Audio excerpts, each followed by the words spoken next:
Hello, space aliens, because we're all space aliens to somebody. Here's today's t-shirt. Ermagerd, Gerdziller, Jedjagger, Mirthra, Murgalon, Gurgan. Alright, looking over some of the responses to my blog the day before yesterday, I think I kind of understand where some of the objections are coming from about my view of welcomingness and inclusiveness in Zen. In that previous blog post, I compared Buddhist centers to churches because that Pew Research poll I was using lumped them together. But I don't think Buddhist centers, especially Zen Buddhist centers, are churches. A Zen Buddhist center is a dojo. In Japan, a space where you do zazen is often called a zazen dojo, much like a karate space is called a karate dojo and an aikido space is called an aikido dojo. So I think it's better to think of Zen spaces in America as Zen dojos rather than to think of them as a kind of church.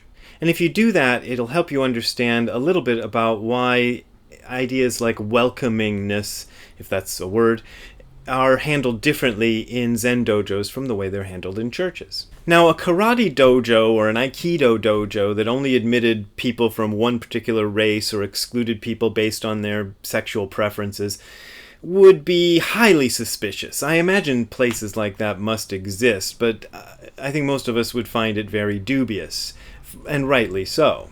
It's the same with a Zen dojo. It is completely unacceptable for a Zen dojo to ever discriminate or exclude somebody for matters like race or sexual preference or gender or any of those sort of reasons. I'm sure there's a list somewhere of those kind of things, but you know what I'm talking about. It's completely unacceptable for a Zen dojo to exclude people for reasons like that. The Buddha included every caste in India and made them practice together, which was a horror for people in his day, but it made a difference in Indian society, and I think we should follow his example when it comes to things like that. Now, because of the nature of the sport, martial arts dojos are often segregated by sex. And this isn't because they believe that one sex is better than the other or one gender is better than the other. It's because they believe that the practice styles should be different and the teaching styles need to be different. That might help understand why in the past Zazen dojos were often also separated by sex and gender. These days, there are martial arts centers that mix the genders, and in the West, it's pretty much the norm nowadays for Zazen dojos to be mixed with the sexes and the genders. And I think that's a good thing. I think that's a positive development, and I am definitely not speaking against it. Zen is different from the martial arts, especially when it comes to the matters of sex separation. But even though this isn't a perfect analogy, I want to press on with it anyway. So, should a martial arts dojo be welcoming? Well, that depends on what you mean by welcoming. A karate dojo ought to accept anyone of any race or gender or creed or whatever who is interested in practicing karate and interested in practicing karate in the style that dojo practices it. But there is no need for a karate dojo to accept somebody who isn't interested in practicing karate. If you went to the head of a karate dojo and said there was too much yelling and punching and kicking here and that made you feel unwelcome, I think the head of the karate dojo would tell you you're in the wrong place. Or if you said to the head of the karate dojo that you didn't like the style that he was teaching karate in, he'd probably tell you to go look for another teacher. Traditionally, this is how Zen dojos also handled these kind of complaints. In fact, there was this thing called tangaryo, and tangaryo means staying the night, literally. But what it actually meant in practice was that you would sit out in front of the Zen dojo, exposed to the elements and vulnerable to bears and all sorts of creatures, literally so, and beg to be let inside. These days, tangaryo is more highly stylized, especially in America, and usually involves something like sitting zazen nonstop for 5 or 7 days, and that's kind of a standard monastic practice. Once you were allowed inside the Zen dojo, if you were allowed inside, there was work to be done, and newcomers generally got the worst work possible, because it was a way to test whether they were really sincere about doing the practice.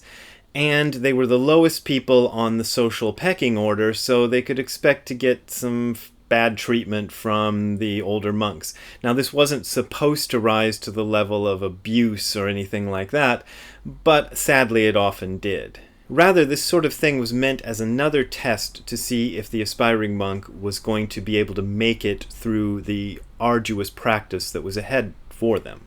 Now, anybody who's trained in the martial arts knows about this, even in our own country, because like when I was in 7th grade and did judo, that's the way things worked in the judo class that I took.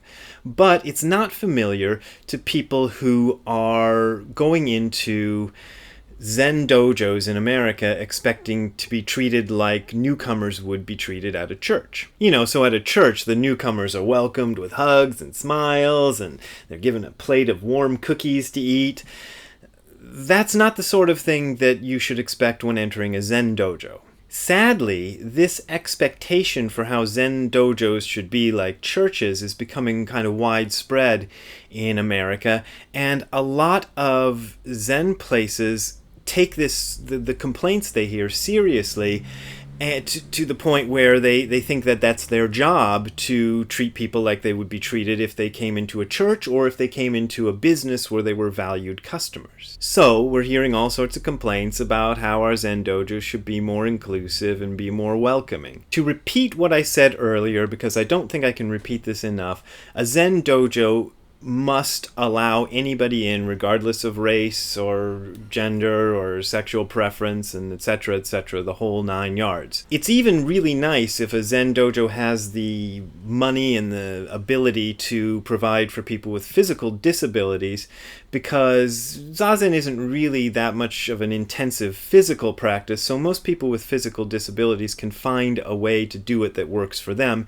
and if the Zen dojo can provide a space for that, that is great. I really fully support that. But the bottom line is that Zen is a well-established practice and philosophy with thousands of years of research and development behind it. It's important for us to remain true to the practice as it has come down to us. This means that the atmosphere in a traditional style Zen dojo, even in America, might feel kind of unwelcoming, especially if you're expecting to be treated the way you'd be treated if you entered a church or entered a store. I suspect that this is the source, the real source, for a lot of the complaints that we're hearing. Even our most traditional style Zen dojos in America are positively warm and cuddly compared to the ones you'd find in Asia.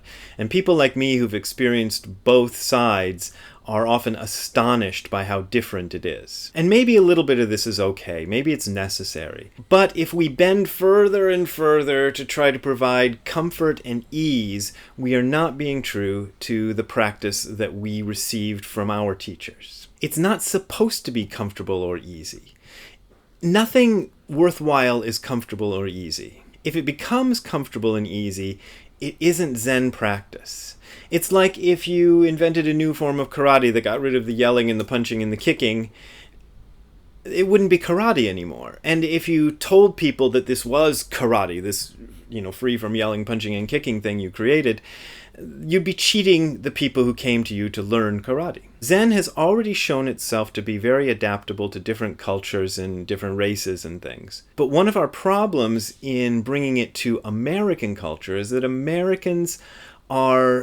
we have this strong spirit of innovation in our country, which means that we demand everything change for us. As soon as something comes into our purview, we're like, let's improve it. But Zen isn't like that. Zen is a conservative practice. Things happen very slowly. In fact, sometimes there's no movement at all. So change to Zen happens also at a glacial pace that Americans can find really unnerving. I'd like to suggest that we Americans should stop asking for Zen to change for us. That we should just go in and practice the traditional practice the way it has already been established. After, as individuals, we've done the traditional practice for a few decades, we might be ready to ask if changes should be made. Until then, I think we should just sit down and shut up.